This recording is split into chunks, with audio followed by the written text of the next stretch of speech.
and thank you for tuning in. Our special guest today is Jessica Brody. Hey, Jessica, how are you? Hi, good. How are you doing, Adam? Great, and everybody tuning in. I'm really excited about having you on today, Jessica, because I read Save the Cat writes the screenplay book by Blake Snyder. I don't know, 4 or 5 years ago, Hmm. and then I saw that you wrote the Save the Cat writes a novel, and Hmm. I was like, oh my gosh, this is so awesome because as a writer, I think you have done a great job breaking it down for everybody. So Thank you. yeah, so everybody tuning in today, Jessica and I are going to talk about her new book, The Sky Without Stars, and Save the Cat writes a novel, and we're just going to talk about some writing stuff in general. Sebastian, do you mind playing a little bit for us? All right, so everybody, this is Sebastian Messer playing some live music for us here in the studio.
Awesome. Thank you so much, Sebastian.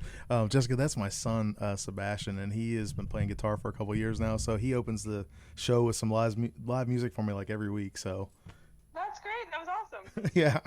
Um, okay, so can you tell us a little bit about yourself and how you started in your writing career? Yeah, sure. I actually, way back when, I used to be a financial analyst. I majored in economics, so writing was not really my career path. But I always loved to write ever since I was a kid. And then back in 2005, I got laid off from my job as a financial analyst, and I decided instead of getting another job that I would try to write a novel. And I failed miserably for a long while in that endeavor until I was introduced to this. I basically couldn't figure out how to tell a good story. I had the right voice, I had a writing style, but my stories were just kind of blah.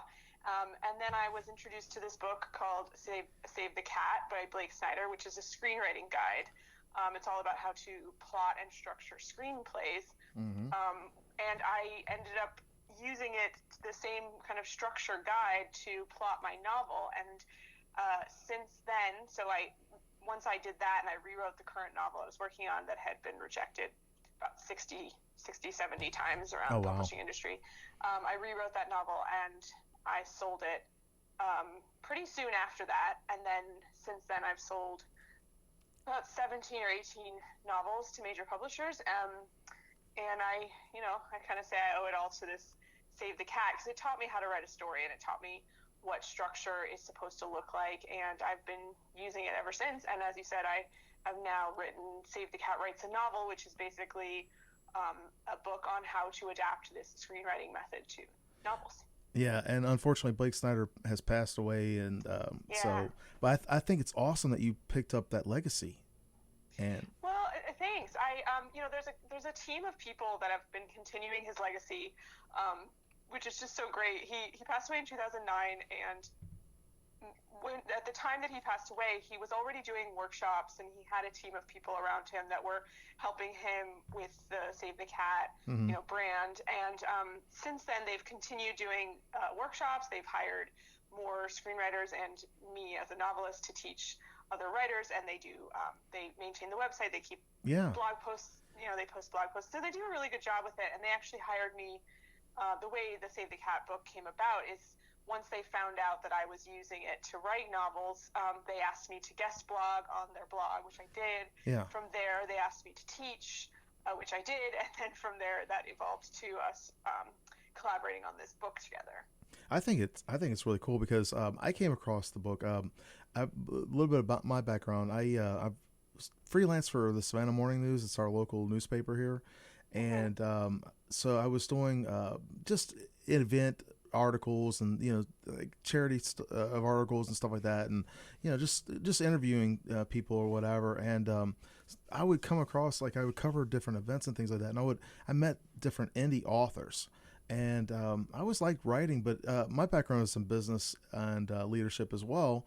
And I worked at a university for like 10 years. So, funny enough, you did finance. I did financial aid for students. So it sounds similar, everybody, but it's totally different worlds. Yeah. But I would help students, with their processing their financial aid and that kind of thing. And so I totally get you breaking down the Save the Cat into like a format for yourself to use, because that's how my brain works too. Like, I actually took your Save the Cat Writes a Novel and I adapted it to a Scrivener template that I've been using. Oh, great. Yeah, so I was like, oh, this is so cool. But I came across this book and I read it, and it helped me because I started getting into writing fiction. I don't know, just as a fun thing to do. And I've always liked to write too as a kid, but I never really wrote fiction. It was always like business stuff, and and then the journalism stuff. And fiction is a whole another level. It's a whole different world to me, but I love it. Yeah, it is. It is quite different. I mean, I'm just setting out to write Save the Cat Writes a Novel, which is my first nonfiction book. Mm-hmm. It was just a whole other set of challenges. Like, I felt like, I know how to write a novel. Like, I sort of figured that out by now. 18 books later, I finally figured it out. But the Save the Cat, writing the nonfiction, I was like, this is so different. Like, I was trying to keep my voice alive and keep like the writing interesting, but it's like so different when you're talking about real things. And then also on top of that, it was really hard for me to not make stuff up. Yeah. Like, everything has to be actually true and has to be backed, and you have to know it. In fiction, you're kind of like, well, that could happen potentially, and that's why it's fiction. So well, I love the structure of the book. I believe it or not, this might sound kind of strange, but something I've been doing lately, actually I started doing it this year, was when I find a book that I really want to devour, I'll pick up a paperback or a hardback copy of it. I'll pick up the ebook on Kindle, and I'll pick up the audiobook. And I did the same thing with yours. And great. yeah, so well, thank you. but I haven't, it's kind of strange. I have not wanted to rush through it because I've just been absorbing the knowledge and the skill sets out of here. And I'm quite, but be honest with you, I'm actually on page 267 on the log line. That's where I'm at with the book. Oh, you're pretty far. Yeah. So, but I love how you break down the structure of it. I love the fact that you, it's very much like the Save the Cat. I mean, it's almost like the same kind of flow through, where you're just a continuation, and then you're breaking it down, saying, hey, okay, this is where you should be. It doesn't say this is what you should write, but this says like the hero's journey or whatever. This is like, okay, this is where you should be at with your progress for your novel. And for me, that was great because I started last year. The reason why I was like wanting to get into fiction was as an outlet, but I wrote this novella, and I put it out last year. It was a little vampire book. And I started writing the second one, and then life happened, and I was like, haven't been writing. And when I came across your Save the Cat Writes a Novel, I actually had like 13,000 words, and I decided to shelf that and then start over, because I was like, you know what, this formula, it seems like it's going to be a lot better for me as a writer, and it just it helped me so much. So I just wanted to throw that out there, and that's actually the reason why I messaged you on the website, because I was like, what, this is pretty awesome, and I want to help share it with other people, because that's what this show's about. It's like interviewing indie authors and entertainers and artists, and we just kind of talk about their process and things like that. So I appreciate it. Well, that's great, and I'm so glad that it helped you. Oh yeah, it's definitely helping me. I'm in a group of some local authors, and we right now we've got like a little 90-day challenge. And I was like, you know what, y'all need to pick up this book because it is it's just fantastic. So everybody, you're listening to us on WRUU-LP Savannah, Georgia, 107.5 FM, WRUU.org. We are Savannah Soundings Community Radio with Global Soul, and I'm your host today, Adam Messer, and my special guest today is Jessica Brody. Jessica, thank you so much for being on the show today. This first part we've been talking a little bit about Save the Cat Writes a Novel. Do you mind if I ask you about your latest book? Oh yeah, that'll be great. Yeah, Sky Without Stars, and you co-wrote this with, I'm not sure how to say her last name, but is it Joanne Rendell? It's Rendell. Rendell, okay. Yeah. Yeah, so she's been a longtime friend of mine. We've been friends forever, and we decided that we wanted to take on the daunting challenge of reimagining Les Misérables by Victor Hugo set on a distant planet. Yeah. As you do, like that's just things like that pop into your head. So we wrote this book called Sky Without Stars, which is a sci-fi reimagining of Les Mis. And it's the first in a trilogy, and it just came out in March, so we're pretty excited about that. Yeah, I have not actually started reading it yet, but it looks very interesting. It looks like you both spent a lot of time. I started doing your Udemy classes, and I saw that I saw that you two were partnered up for the writing one, and I picked that up, and I was like, you know what, this is pretty neat. Yeah, we've been working together on different projects for a while. This is our first book together, Mm-hmm. and co-writing was a whole other experience. So this book was a lot of firsts for me. After however many novels I've written, this was my first time ever doing a retelling. Yeah. It was my first time ever doing an off-world sci-fi. So I've done sci-fis before, but they've all been, set in our world, and this is a distant solar system, a distant planet, not our world at all. And then it was my first time co-writing, so there was a lot of firsts and a lot of new challenges. But my philosophy as a writer is every book you tackle has to have new challenges. Otherwise, you'll just the books will start to feel the same, and you will get bored writing them, and people will get bored reading them. So I'm always looking for the next challenge with each book. What was it like? Because in the videos, you both seem like you gel really well. What was it like doing that as a first time co-authoring it? We had a blast. We obviously are good friends, and as you noted in the workshops online we teach together, we get along really well. But I always say if you're going to pick a co-author, you really need to pick someone that you not only get along with, but that you complement each other's strengths. So basically we have totally different strengths as writers, which makes it really work. So she's just amazing at sort of poetic language and descriptions and sort of building out the world and the scenes.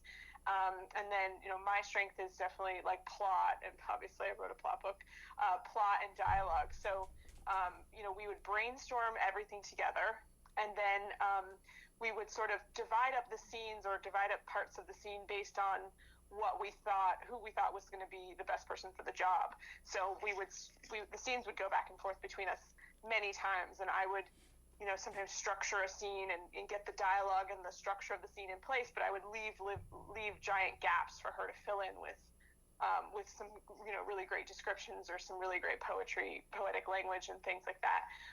And then she would do the opposite when she would draft scenes, and she would leave the dialogue for me. So it was really, really fun, and we quickly found a process that worked for both of us. Mm-hmm. And I think the key, with co-writing, which is really hard for writers, is you really have to learn how to let go of control. After so many books, I'm really used to being in total control of the book, of the plot, of the narrative, of the characters, and you can't sort of look at it the way you look at your solo books. You have to look at it as this joint thing, and one of the rules we set up really early on was that if one person in the duo doesn't agree with something, like doesn't like the word choice or doesn't like the plot turn or doesn't like the sentence or whatever, it has to change. You can't argue for what you wrote, because there's sort of no point. If one person doesn't like it, then it's not working for the team. So you always have to kind of look at the project as the group's, the duo's project, not as your project. So it's sort of like, if she doesn't like something I wrote, then the book isn't ours anymore if I fight for it, So that was something we adapted really early on and have stuck to it ever since. So we'll read each other's chapters and we'll leave comments, and with stuff we're like, oh, I don't know about this sentence, or I don't know if this is necessary, and then we'll go through those comments together on Skype and we'll discuss each one. And if there is like a word that I wrote that she doesn't like, we will basically brainstorm until we find a word that we both like. That sounds like an interesting process, because it's hard enough sometimes just to get someone to agree on where to go to eat. I know, and exactly. That's why you kind of really have to like pick the right writing partner. I'm not sure. I mean, I never say never, but like she's one of the only people I know in my life that I would write a book with, and that's just because we are so great together. And there's that relationship probably wouldn't exist with other people. How did you two become friends? How did you meet? We actually met because we both started out writing in the women's fiction world. So we met way back when at I was hosting a podcast actually before we were calling them podcasts. I think we called them something else. But I was basically hosting like a podcast, and I was interviewing authors, and she emailed me and said, can I be on your show? And I said, great. I looked up her books and they looked great. And so I interviewed her, and we did like this 30-minute interview, and then we pushed stop on the recording, and then we talked for 4 hours. Oh, wow. On the phone. So we were just like, we clicked right away. And she lived in New York. I lived in LA at the time. And then the first time I came to New York after that, we hung out, and then we've just sort of been friends ever since. That is cool. I have met a lot of really neat people in the creative world too, and I've met some really good friends. My friend Josh and I, we actually were talking about a collaboration, because he writes a zombie series, and then I've been working on a vampire series, and we were like, what if there was a crossover there? So yeah, and we gel really well. It's great. I always say, like, some of my closest friends are writers. I think it's just because there's no one who understands a writer better than another writer. And like, it is a very specific career path, and it is a very specific struggle that you deal with as a writer. And I think, like, you can try to explain it to someone who's not a writer, and I think they might understand that you're upset, but I don't think they really understand why. Right.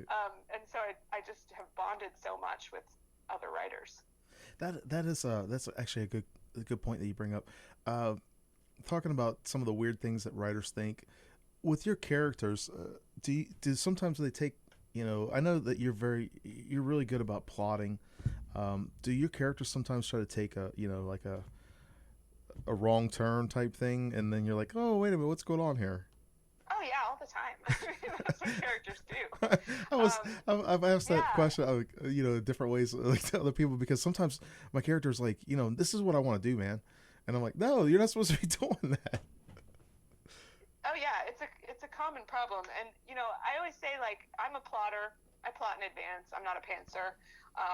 The people who write by the seat of their pants, but I think whatever process works for you, you should do. And I wrote Save the Cat to enhance both processes, like both whatever. If you just write and then figure out the plot later, then you'll use Save the Cat in the revision process. But if you're a plotter, you'll probably use it in the planning process. But I always say to people, like, do not get married to your beat sheet. Like, if you plot it in advance and you start writing, like, you need to let go of those beats, because you don't know the characters yet, and you can try to plan all you want, but those characters are going to come to life in your head, and they're going to start making decisions that feel more natural to them than you thought they were at the beginning. And so you have to learn how to sort of go with the flow and re-beat or re-outline as you discover more about the people you're writing about. That's a good point. I one of the things that I've been doing is obviously reading other books about writing and trying to learn more about the craft. I just finished before I started reading Save the Cat Writes a Novel. I finished Stephen King's On Writing, and I listened to that on audio. And one of the things that he was talking about was that he likes to start off with like a what if scenario, and then the story evolves into about a relationship with people. And I have to say I've tried outlining, and I've tried doing the just write whenever I felt inspired. That doesn't work either. But when I switched over, when I adapted this little 15 beats thing of yours with the Save the Cat Writes a Novel, I was able to write a 10,000 word novella in 2 weeks, and I submitted it. Wow. Yeah, I was invited to do this. It's an indie publisher. I was invited to do this horror anthology for her. She's got this thing coming out this fall, and she invited me to do it. And that was the first time I actually used the beat sheet. So I had this idea, right, of like what I thought would be a good, like a good what if scenario, and then I used the beat sheets to flesh it out.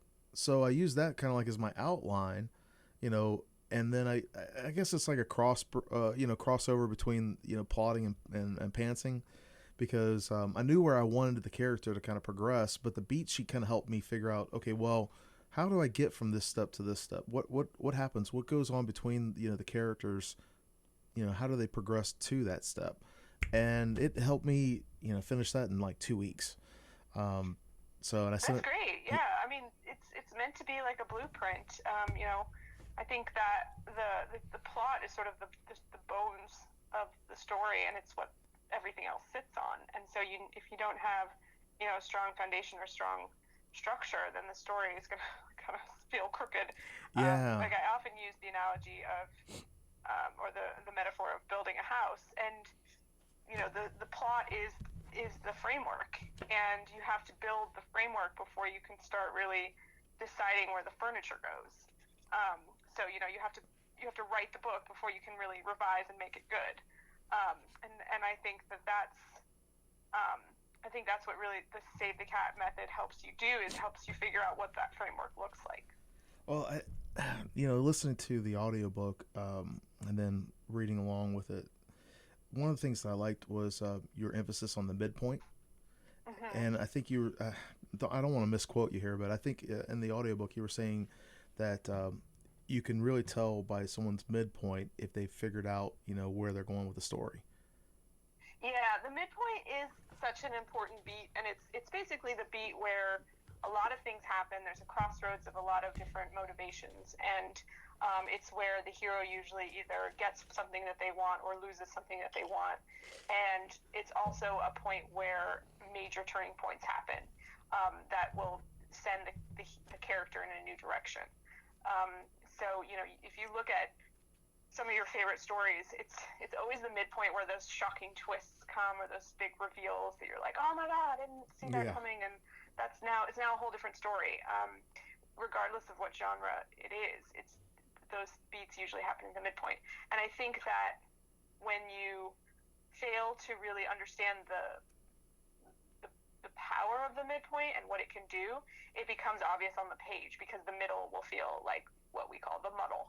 It will just Yeah, end up feeling I like a like how little you said mushy and not that. really defined. Yeah. But when you figure out exactly the kind of story you're trying to tell and exactly where your character is going, like the midpoint ends up being that really great like cement block that holds the whole thing together. I think that's a really good point, because to me that's also the point where it's like, am I going to commit to finishing this book, or am I going to put it down? It's true, yeah. I mean, I think when I'm reading, there's a couple different points where I give up on books. The first is at this beat that we call in Save the Cat world, we call it the break into two, which is the break into Act Two. It's when the hero leaves their status quo world and enters a new world, or tries a new way of doing things, and everything kind of changes, Mm-hmm. and they make a proactive decision to do something.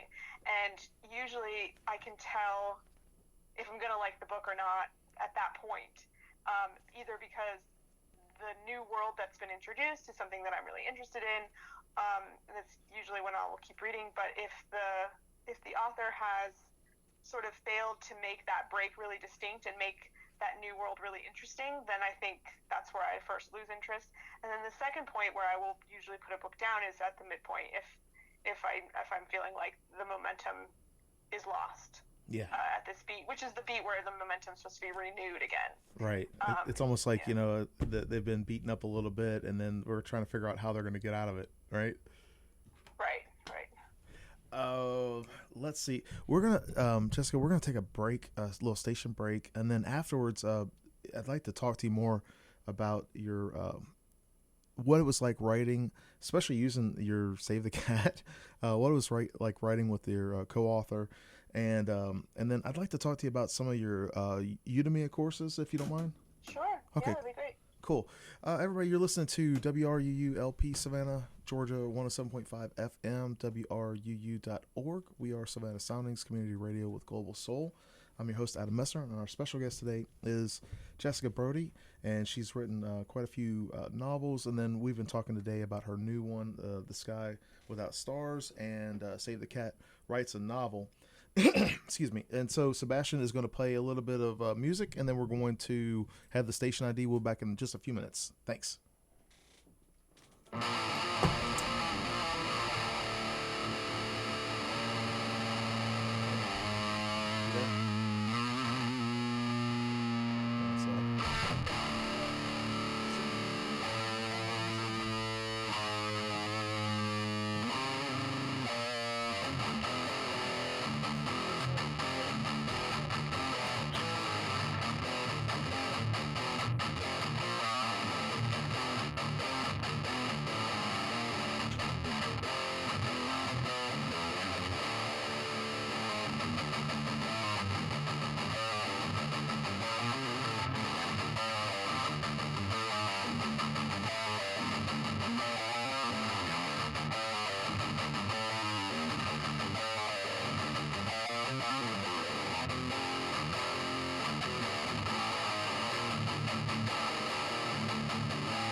LP, Savannah, Georgia, 107.5 FM, WRUU.org. We are Savannah Soundings Community Radio with Global Soul. Thank you to our listeners and the readers of Connect Savannah for participating in the 2019 Best of Savannah poll. With your help, WRUU has been selected as the best local radio station and the best local talk radio station in Savannah. Thank you, Savannah, for listening and voting, and supporting community radio. Tonight on WRUU, tune in at 6:30 for Random Note, a themed magical musical journey. At 8, In the Pocket presents jazz, funk, soul, gospel, and more. At 9, Evening Eclectic is a show with no musical boundaries. And at 11, we bring you an hour of locally produced music. Our latest schedule is always at wruu.org. Thanks for listening. All right. Let's see here.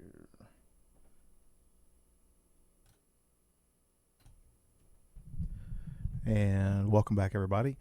Thank you for tuning in today. I'm your host, Adam Messer, and you're listening to WRUU LP Savannah, Georgia, 107.5 FM, WRUU.org. We are Savannah Soundings Community Radio with Global Soul.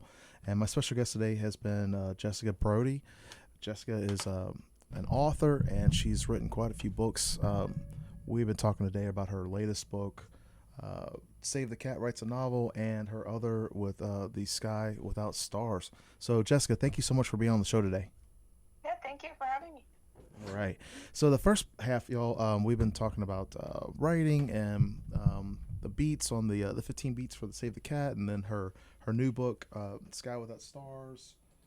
And it's been really interesting. I appreciate it, Jessica. And like what we were talking during the break, that's so cool that you did the same kind of thing where you interviewed authors and stuff. And I really appreciate you coming back on with me, to doing the same kind of thing where back in the day you were doing your podcast and stuff. And so I really do appreciate you coming on with me. So I love talking to other writers. that's awesome.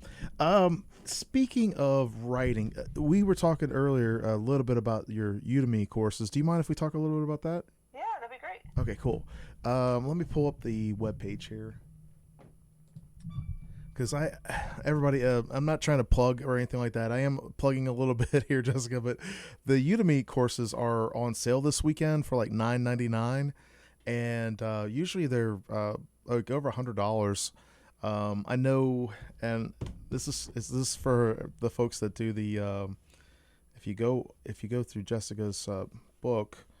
I can't remember exactly where it was, Jessica, but I know that you offer, through one of your things, you offer a discount for people that actually go through the program. So thought that was kind of cool. Yeah, if you go on my website, jessicabrody.com, there's a tab on the menu that says for writers. And if you click on that, you'll go to my Writing Mastery portal. And in the Writing Mastery portal, you'll find links to all my blog posts about writing, links to my catalog of online courses with coupons, also links to tools and resources that I offer to writers, and some FAQs. Yeah, I thought that was really cool because I was looking at your actually I was looking at your website trying to get ready for the interview or whatever, and I saw that the Udemy courses were on sale this weekend, because I think they're like, just looking at these, some of these are like over $100, some are like $79, but they're on sale this weekend for like $9.99. Yeah. And I was like, you know what?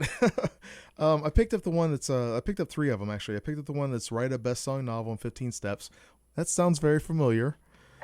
Yeah, that's my Save the Cat companion course. I was gonna say it sounds just like the Save the Cat Writes a Novel. I picked up the Foundations of Fiction Writing, which is you and Joanne, and then I picked up the Sell Your Novel to a Major Publisher, because I was like, I've been indie publishing, but I think what I want to try to do is take my manuscript, the next novel that I have an idea for, and put it out there into the world and say, hey, and you said, I think you originally, your first one, you were rejected like, what, 60 or 70 times? Yeah, I have all the rejection letters in the file. Yeah. I was rejected. So when you traditionally publish, and indie publishing is also a great route, it wasn't really around when I started. Right. So I went the traditional route, and I sold my books to a major publisher, and to do that, you have to have an agent. So you can't just send your book to Simon & Schuster or Random House. You actually have to have an agent who represents the book. So the first sort of line of defense in traditional publishing is to get an agent. So that, I basically built a course that follows all of the steps on how to get an agent, get a book deal, etc. And that's because that's the route that I took. So that's the route that I know. So back when I was first trying to get published in 2000, I think I first started in like 2005, 6. It was, I was getting rejected from every agent in town, and I have a lot of rejection letters from those agents. I think going back to the Save the Cat, one of the things I liked was, talking about selling it to people, or like the chapter 14, it's pitch it to me, how to write killer log lines and dazzling synopsises, or and I think the formula says, like, on the verge of stasis equals death moment, a flawed hero breaks into two, but when the midpoint happens, they must learn the theme stated before the all is lost. Mm-hmm. And I think that from what I've been following, one of the cool things I liked, because I started doing the Foundations of Fiction Writing course, and I like how the videos are very short and they're pertinent, and then you have writing prompts with them, right? Mm-hmm. Right. What was that like developing? Because you've been through you've been doing this for a while, and you've been through the ups and downs with the publishing world, because when indie publishing came out, well, I mean, it's been out for a while, but when Amazon, let's just put it that way, like when Amazon and Barnes and Noble were like, okay, everybody can publish a book, the traditional publishing world took a big hit, but I think at the same time, it's also encouraged people to read more. I agree. Yeah. So there's just a lot more. There's just a lot more content out there to be consumed as well. Yeah. So what was it like? I mean, it seems like you've put all your best practices together for these classes. What was it like? Did you, as you were going through this, did you ever think like, hey, I'm gonna, one day I'm gonna help teach other people how to, to be a writer, or what the actual behind the scenes steps are to be able to get into publishing? Yeah. It's funny. I never really thought about doing any online courses until recently. I've been hired a lot to speak at, to writing groups, writing conferences, libraries, things like that. So I had like a couple of different sort of workshops that I had put together for those types of events. And so Udemy, for those who aren't familiar, is an online teaching platform. So basically anyone can launch a course on Udemy. It's a video. They're video courses, and they're pre-recorded, and then the students can take them at any time they want. And when you enroll in a Udemy course, you have lifetime access. So as soon as you enroll, you have that course for life. And so you can take it as many times as you want, and you can take it at any pace you want. And it's just this really great model that I discovered a few years back. And when I first discovered the Udemy model, I wasn't really wary about the model itself, but I was wary that anything that I knew, any of my expertise, could translate. And so I decided I was going to do like a test course. Okay. And I put together a course, like the shortest course I had, the shortest workshop I had, and sort of the most punchiest. And it was a course that's called, it originally was called How to Brainstorm High Concept Ideas. I think it was all about how to come up with high concept ideas. And then we sort of quickly learned that the word high concept wasn't as prevalent as we thought. And yeah. We being me and my husband. So we changed it to develop blockbuster ideas that sell. And that's actually the one that says your highest rated one on here too. It was the first course we launched, and it did really well, and extremely quickly too. And my husband and I, he helps me produce it, we were like, well, okay. So apparently there is people who want to learn about writing on Udemy. Udemy has over, I think now they're like at 15 million students. They have a lot of students. So we quickly got to work on the next course, which is Productivity Hacks for Writers.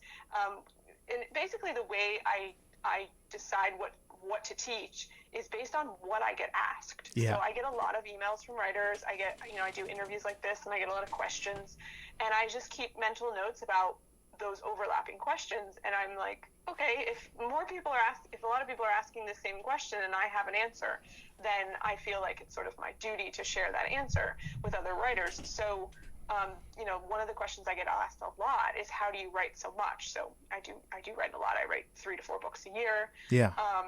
And people are always curious about how I manage my time and how I do that. So I sat down to kind of figure that out and turn it into a course a lesson plan that I could teach. So I created a course called Productivity Hacks for Writers, and it's all about how to get the most out of the writing time that you have.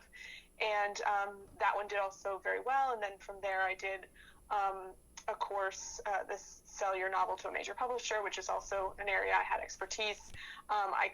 I partnered up with Joanne Rendell, and we did Foundations of Fiction, and that came about because she was teaching a sort of Foundations of Fiction class in person in New York City, and so we decided to take that course and develop it for online.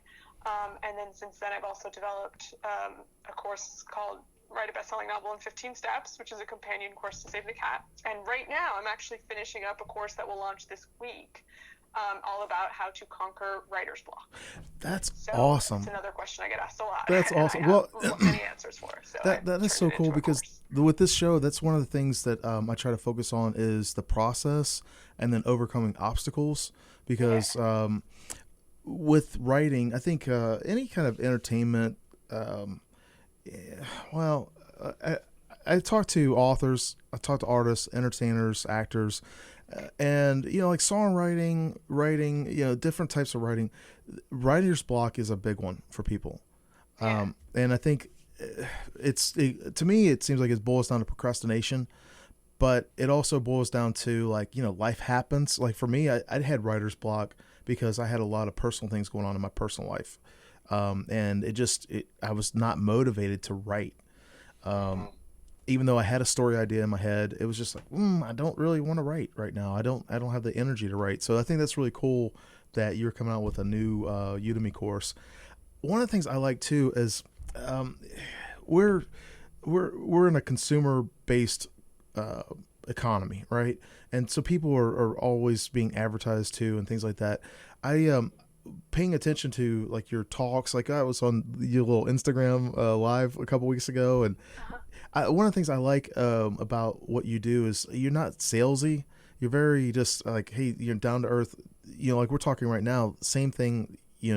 Everything I've seen so far of you is you're pretty much a very down to earth person, and you're like, hey, this is what I did. These are the tools that helped me. This is how I think that you can do it. And then you put it out there and you say, hey, this is available. So I really appreciate it. I think it's pretty cool. Well, thank you. I appreciate that too. I do like sharing wisdom and knowledge, and whatever I think I know, I like telling people about it.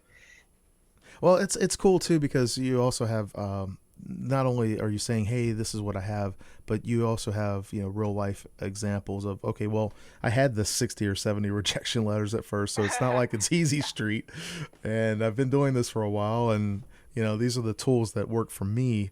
I think it's really cool. Believe it or not, it's changed the way I thought about writing, especially with the Save the Cat. And when I saw the Udemy on sale, I was like, you know what? I've got to snap those right on up. So yeah, that's great to hear. That's pretty cool. Everybody, you're tuning in today live. We're on WRUU LP Savannah, Georgia, 107.5 FM, WRUU.org. We are Savannah Soundings Community Radio with Global Soul. I'm your host, Adam Messer, and my special guest today is Jessica Brody. She is an author, and she's pretty cool. So, Jessica, we've got about 10 minutes left on the show. Do you mind if I pick your brain about the writing and editing process? Sure, I'd love it. Okay, so these might be questions that you've heard before, but I just want to ask you and then share with our listeners some of the things, because there are a lot of common things. One of the common things that people ask me is, when can I call myself an author or a writer?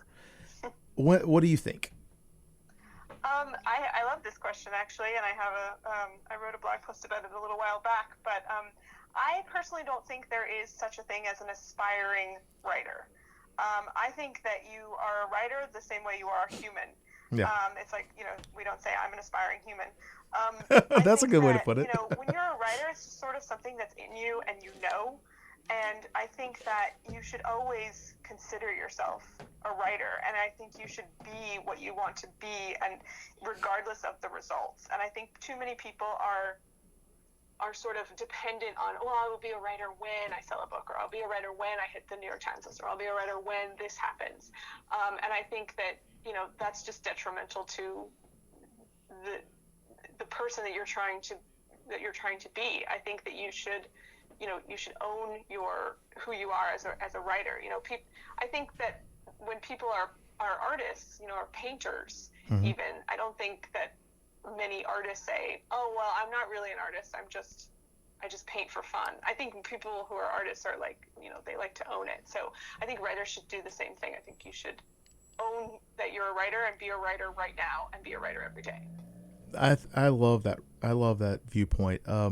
Tony Robbins is one of the guys I like to listen to, and he talks I love about, him too. yeah, he talks about, we are the stories we tell ourselves, Yes, and exactly. I feel like what you just said, that makes so much sense because, you have to own it. You have to say, yeah, I'm an author. You don't say, well, I'm an aspiring writer, or I love the way you put that because it's part of who we are. Storytelling is just an innate part of us being human beings. Exactly. Yeah. I'm a big fan of Tony too, and I think the philosophy that I like to live by is, be it and then you'll have it. And a lot of people do it the other way around. They say, as soon as I have it, that's when I will be it. Yeah. But I think you need to be it first, and I think you need to basically show the universe that you're serious about it. Yeah. And by declaring yourself as such, the universe will respond. That what you just said. Have you read Paulo Coelho's The Alchemist? I have, yes. Okay, so the universe. I love that part too. That's like one of my favorite books of all time. So that the universe conspires for you to help you with what you want. Okay, so next question. We know you're a plotter. Were you ever a pantser? I was a pantser very, very early on. The first novel I ever wrote, that is the one that garnered all the rejections that never sold. I did sort of just kind of pants my way through that one, and I don't think there's anything wrong with being a pantser. It's not the way my brain works. I quickly discovered as soon as I learned about plotting and outlining, it just sort of spoke to me in a more profound way. That's not to say I wouldn't pants a novel at some point. But I think that my brain is now so trained to be a plotter that I would probably start pantsing, and I would plot in my brain even if I didn't would write automatically it down. take over, right? The outline would form anyway somehow. Yeah.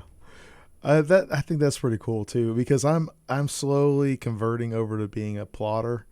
I'll be honest with you, the 15 beats has got me hooked, so I see. Well, the thing is too, is like my brain, I don't know how to say it, but it's very analytical, and so for me, I like structure too, and I love the 15 beats. It's like, okay, this is where you should be going.